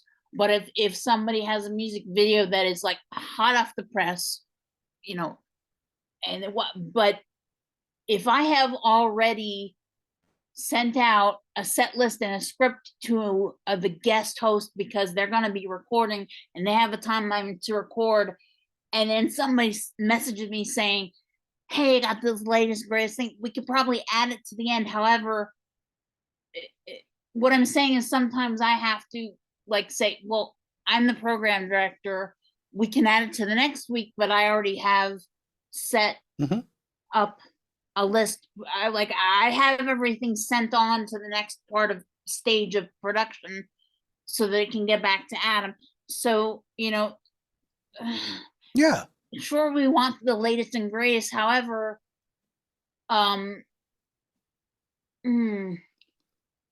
this speaks directly to the importance of having deadlines and owning them and having them. like I've met my deadline for the next part of the production.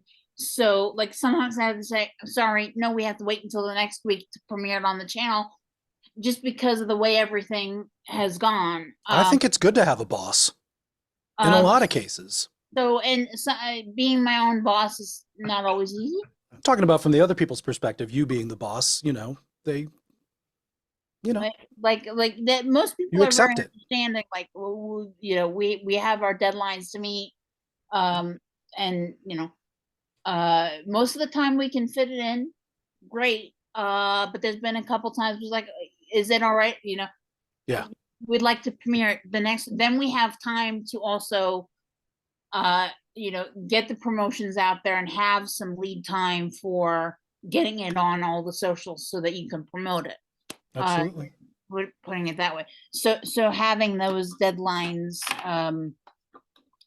does help, and meeting my own and understand, like, and it takes a little bit of pressure off me when I can say no.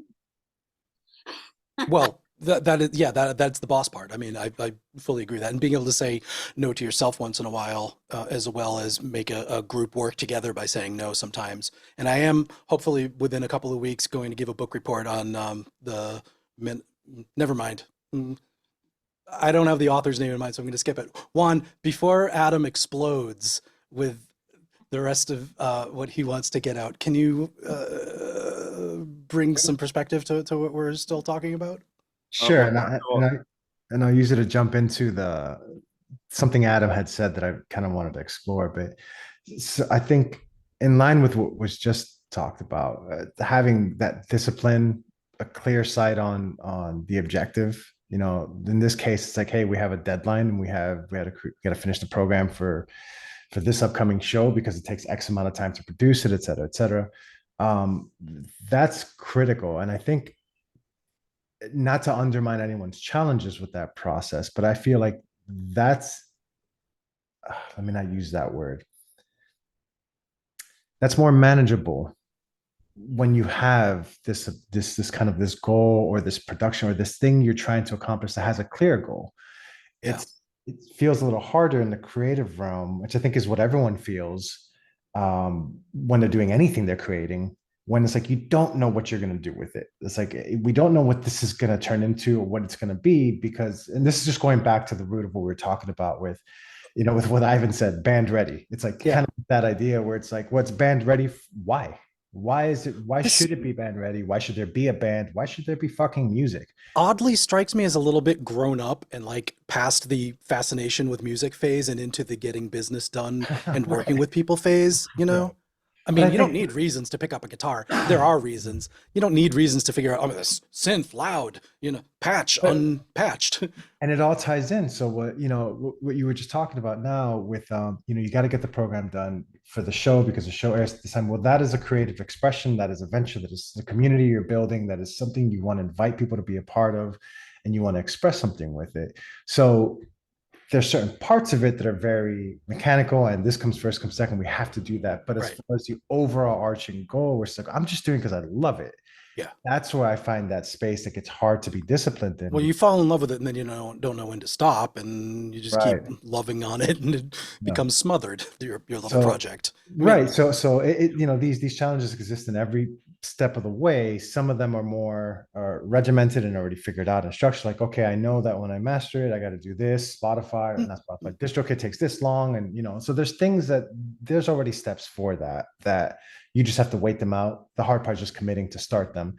But there's others that are just like, is it worth it? What am I doing? You know, you get all these questions where you're questioning your work and its purpose, its potential, which I'm going to use that to segue into what Adam talked about. When you get that one negative comment, he was, you know, riffing off of what I said.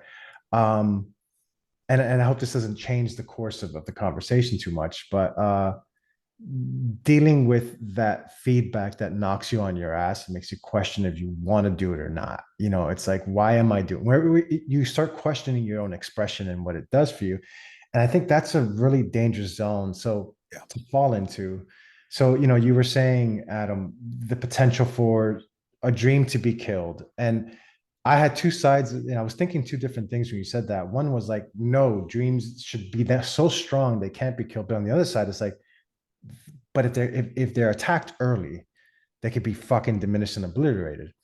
So I think what I would recommend based on my own experience is like, I think you then have to evaluate what the purpose of that dream is. Why do you even have that dream? Is it to express yourself? Is it to say something you feel no one's saying? Or is it to look like you're saying something no one else has said? Is it to look like you're, you know, because if the validation and approval of everyone else of your dream is the main fuel for it, it's going to break down pretty easy. You know what I mean? That's and a really interesting nuance. But it's also cliche what I'm saying. We all know this, but it's hard to look at your own dreams and you know, dissect them that way and realize, wait, why am I doing this? Is it because I want people to think I'm a killer producer, or because I just like producing and I will hopefully become this quote unquote killer producer one day? Because I think that even having those considerations are way past the kindergarten reference from that, and also the fascination with just becoming a musician and understanding the things that you haven't discovered yet, and into the really considering why you keep doing it. And if you don't mind, I'm gonna ask Adam to maybe let me do this out, because we can pass it perfectly back to Adam to finish the story. Is that this is where I do agree with Adam, that in a dream's infancy, when it's starting off, it is critical that you have, I think, a supporting community around it. Be it your mom the first time you put a crayon down on paper, or a friend who shares the same passion. Like, and I think that's undermined it a lot, where it's like, it's not a community to tell you you're great, keep doing what you're doing. It's a community that will just not shit on it too early, but will support it, in a way. I'm sure there's a better way to say that, but so I back think to that the says it. kindergarten reference, it's like, I think that's an amazing way to support creative expression, where it's just like, hey, I'm not going to tell you if it's good or bad, but I'm going to encourage you to stop at certain points, or put a stop to it, where it's like, it starts, you start becoming disciplined about it. I'm assuming that's kind of what these kids picked up on, but go ahead, I'll pass the buck there. You fucking nailed it. Like it's all about, so knowing when to stop, right? So this is what I was going to kind of drive at before. So thank you for the perfect setup again.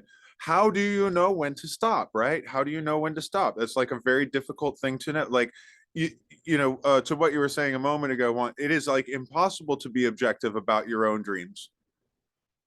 Like, and why we shouldn't have to be. There's no there, like, the simple fact that we're doing this stuff, and some of us doing it well into our old age here, is fucking ridiculous. Especially, I mean, like the fact that we're still like fucking starving artists and all that, right?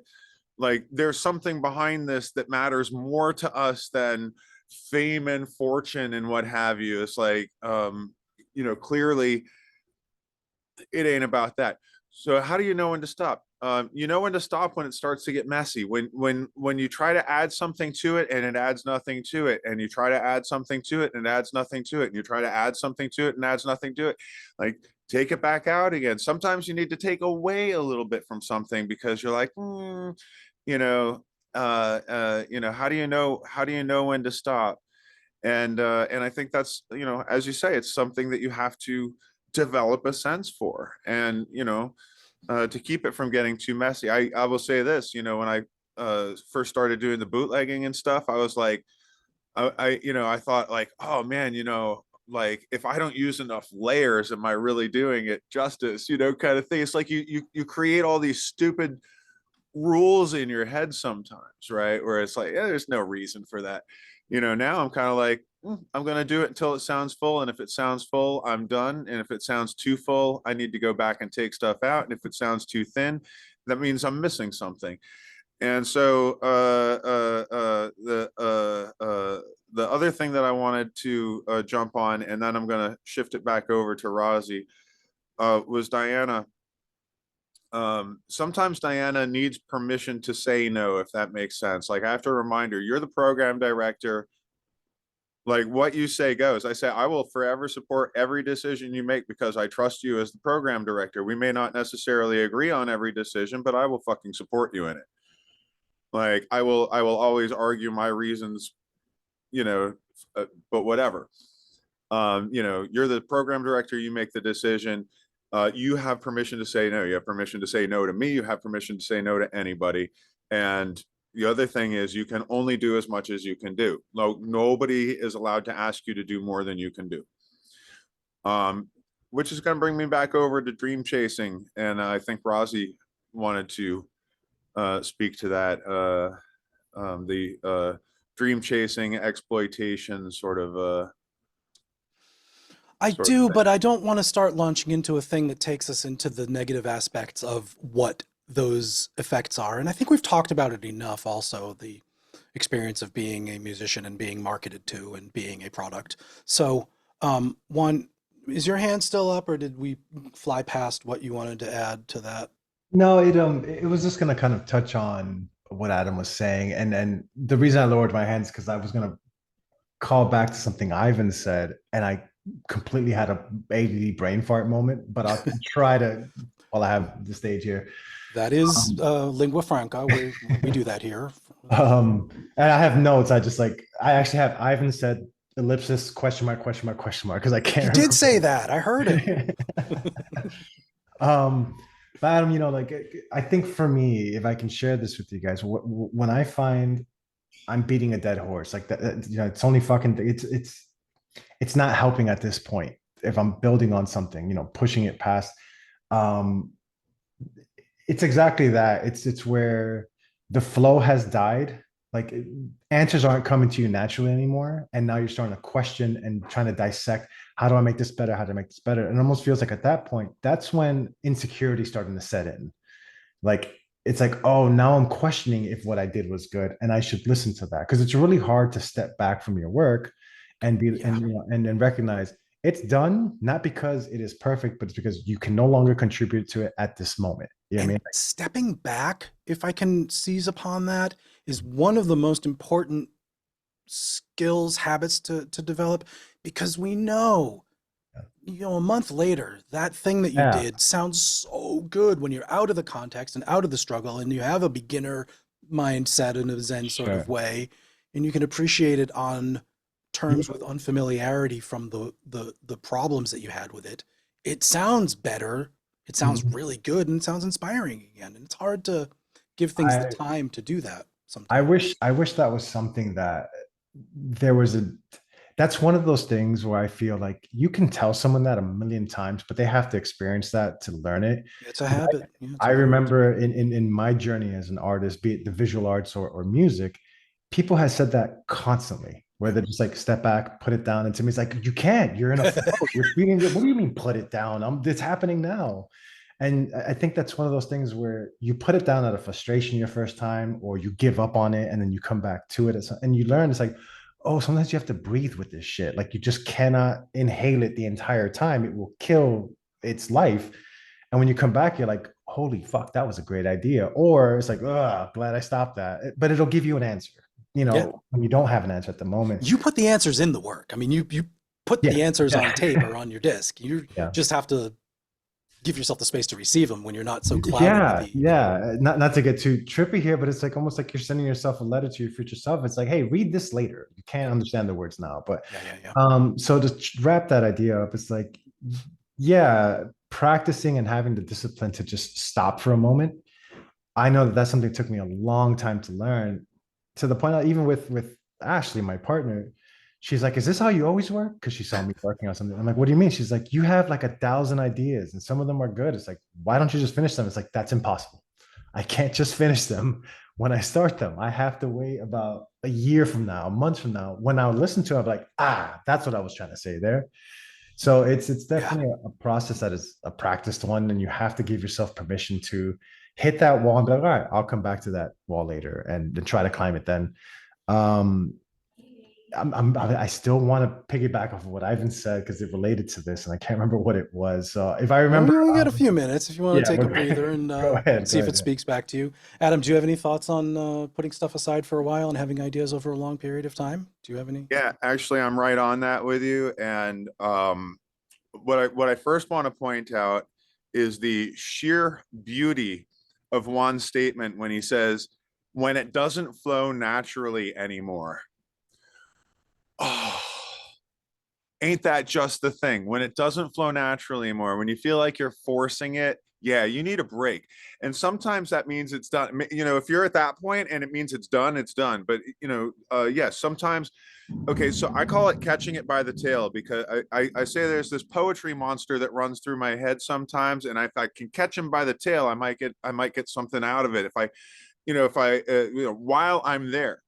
I'm not going to be in that same headspace later when I'm producing music, because that's a different part of my brain, and I have to catch that monster by the tail, and ride it for as long as I can. But once I fall off the ride, you got to step back from it and see if you can pick it up another time.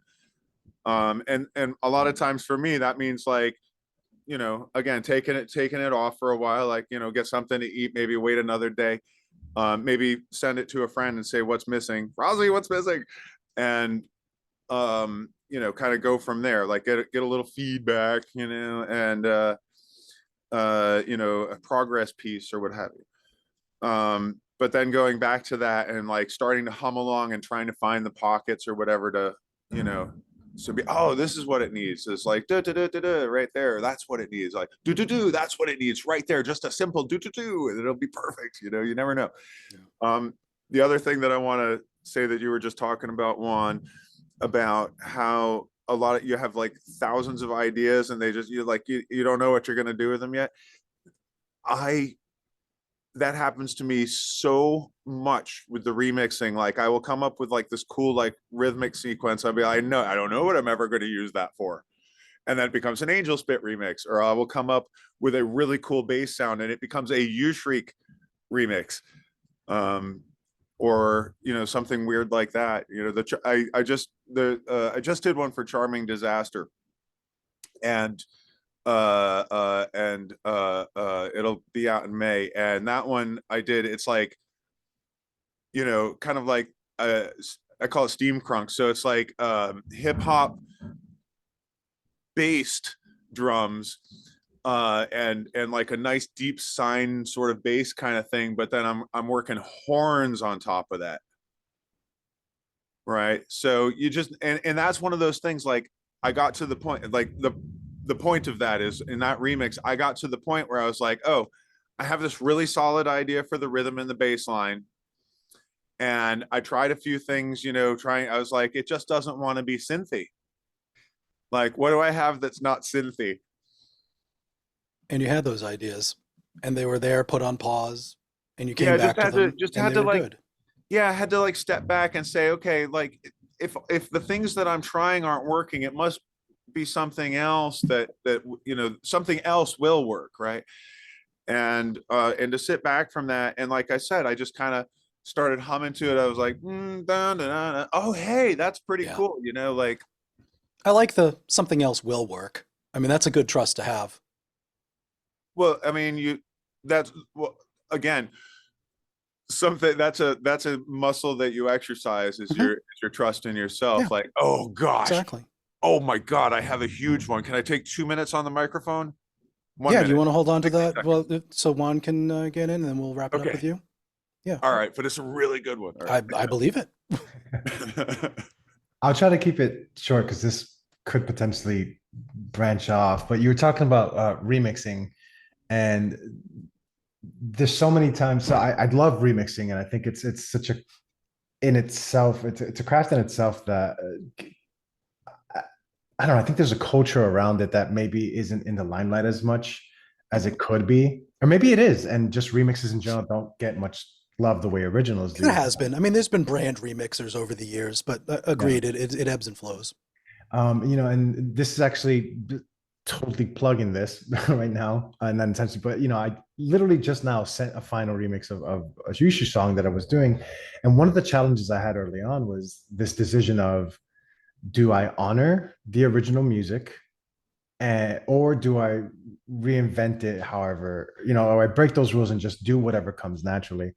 And that's always the fight in between when I'm going to do a remix. It's like, where do I lay with this? It's like, am I going to respect it or do I rewrite it? And respect it, it means that rewriting it is negative. More so, how much do I honor the original? No, but talk about giving permission. I hope I'm not cutting off no, please, before your please. point, but where Adam referred to giving permission to Diana to be the boss, to be the program director. It's the same way. Like, I definitely, when I know something about a person that I want to reinterpret one of my tunes, I tell them, this is yours to do this with. Please do what you do.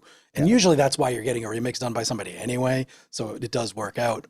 Yeah, I could talk to that because there's sometimes you have access to, like, there's been a couple of remixes I've done where I've never interacted with the original artist. It was, to the extent of, hey, will you do this? Yeah, sure. And then that's it. You know what I mean? But then there's some, like with us, where as a matter of fact, most of my remix for Razi has contributed to the remix, even if in observation analysis or just like points. Apparently I'm like that, but please go on. Which is perfect because you don't also you don't inject yourself into that. You propose and then it's a conversation and it's ideas. But I have been in situations where it's like the situation told me how I should approach the remix, where I did a remix for a person who was not a part of this electronic world at all, and they had way more stature than anything I could ever. I'm really trying not to name drop here at all because I don't like, but No, do it. It's the Stuart Copeland one, right? Yes. Dude, I love that fucking remix. So I like literally, I have it on my phone, and I was just gonna ask you. I just wanted to say, I love the fucking bass in that so Oh, fucking dude, thank hard. you. Thank you. Yes. But yeah, I can fucking talk about it. drop that. That's a great fucking tune. A prayer. Awesome. Yes, Yeah, yes. great Okay. fucking remix. Great So fucking shit. here's where like the psychological torment that happened with that one, because in my mind it's like I want to reinvent this. I want to, you know, flex my music theory chops I've built up over the last couple years, and like I try to impress them, and that was the mindset. But then at one point I was like, stop, like this is what they do, like they're the virtuosos and they're the ones with symphonies and orchestras, like, so bring to the table what I think they're looking for, which is what the premise was. Like, hey, we need, not the premise, the instructions where they want to attract a different audience. So I was okay. So we're talking genre here, not necessarily rewriting what they did. And so the process with that one was, how much of it what do I think the audience wants? That was one. Yeah, I mean, what skills do I have that can create that, make that a reality? And on top of that, how do I put enough of my creativity in it without changing their original vision? So it was a little tough, and I won't lie, if I can go back and do some things different, I would. Not that I'm unhappy with what came out, but that was a whole process before Ableton even opened. It was just like, what am I going to do for this?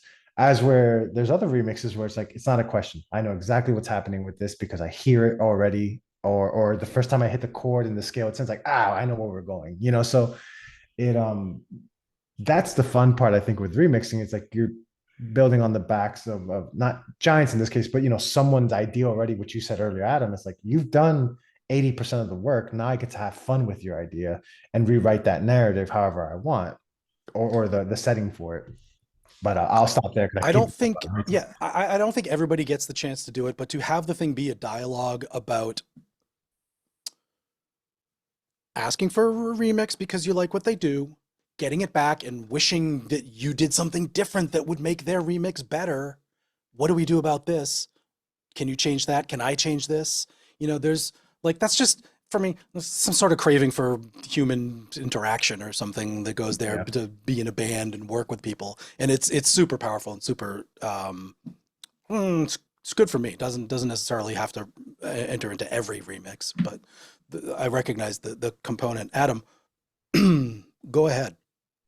So, you know, well, you know, in the Shadow Girl one, we just did that where you weren't real happy with the way that the Discord was, and you inspired, you know, because you mentioned it, I think it came out better. Like, I would call it, you know, I mean, like, that's the feedback phase again, right? It's like, okay, this is where I'm at. What do you think? And then I was like, oh, and if I do that, then this, and hey, you know, because it inspires you to do little other things through the thing that, you know, to make those little tricks cohesive, I guess is, okay. So, going into my notes here. So the first thing I wanted to say was to get back to the thing that I wanted to do before, which was to learning to trust yourself, right? So I've been a DJ for a really long time, and I used to have these nightmares sometimes where I'd be like, you know, it's just like you're walking along the beach or whatever, and oh my God, I can't find the next fucking song, right? It's like, you know, you can't read track lists in a dream and that kind of stuff, and like the thing's counting down, but it's like you can't really, you know.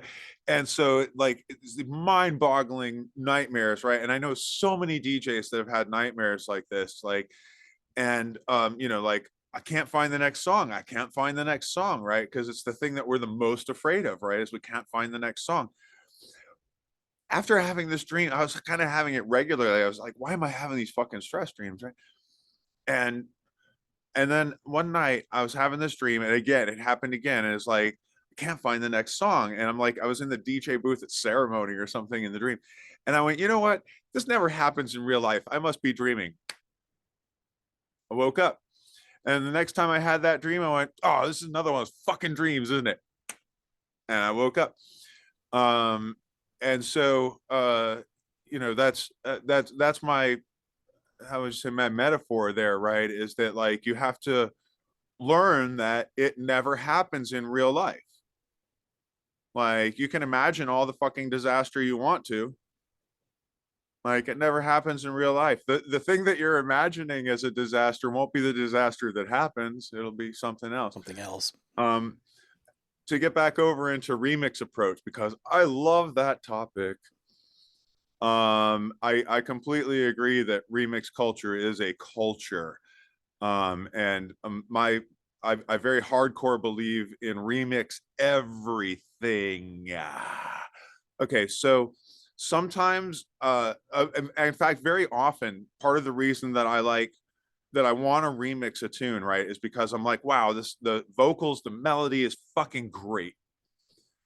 Those I'm probably gonna do a full vocal mix. Like if I'm like, yeah, the lyrics are fucking great, the vocals are fucking great, or Raziel's fucking harmonies are amazing, like I'm not gonna remix a song that I don't like. That said, sometimes you just want to chop and screw the fucking thing. Sometimes there's a way to put those together. I think I've done that fairly efficiently on some tracks of some of the remixes I've done. I just literally just sample out of the vocals, right? I did it with one of the Angelspit ones. I just like sampled out of the vocals and it's just like fuck everything about the original track. I'm just gonna use this little handful of samples and go from there. Lorelei Dreaming, I kind of did this thing where I created an intro to the verse sort of thing by chopping and screwing. So it's kind of like, chop and screw vocal part up, using the plosives to make a melody kind of thing. And then using the actual vocals for the verse and chorus kind of stuff in there, but then bringing it back to so you just kind of create, I how do I say, I like to create my own pockets to do something where I can like really just tear the fucking thing apart if I want to. And a lot of times I will just go for kind of the straight mix because, as you said, it's about bringing it to a different audience or a different contextualization, or to go way back to like over an hour ago, what Razi said about listening to it on a dance floor or listening it to a headphones. We're always thinking to some degree, or we should always be thinking to a large degree, about how our music is going to be played back. Mm-hmm. It has to sound good on the fucking phone. It has to sound good on the laptop. It has to sound good on the big fucking PA, especially if it's dance music. And so we have to think about the audience that we're trying to bring it to, and sometimes we have to imagine like an audience that doesn't exist if you really want to, if you're I think the way to break ground, right, is to imagine an audience that doesn't really exist and say like, in a perfect scenario, in a perfect world, if I could get these people and these people all to the party at the same time, what would that sound like? I think all of those has-tos and that imagined audience are sort of that threshold at which you can know when you're done and why you're even doing it. They're important factors in the difference between I'm going to be self-indulgent and just ruminate on this idea forever, and having a model of where you're going to deliver it, and keeping those things in mind. And as part of your practice is the difference between finishing and making an end to a project, which I would like to think also is extremely congruent with this moment in our 2 hours of conversation. Might be time to hit stop on the old record button. I'm going to say final thoughts. If anybody has a stamp that takes a couple of seconds to throw in that just got overlooked, is going to make all the difference in changing our perspective. Mine is, wow, what a gift it is talking to y'all and getting all your perspectives, especially people who I've worked with closely and talked to for so many years. These are really valuable to me and hopefully to anybody else watching it, and hopefully to you. 100% agree. So awesome. Cool. With that, if you're watching this after we recorded it on Twitch or YouTube as a replay, thanks so much for spending the time with us. I really appreciate it. And I don't know, this feels a little self-indulgent, but man, it's powerful, and hopefully it's done something for you too. So please tune in. We're doing this every week. And take care. We'll see you next time.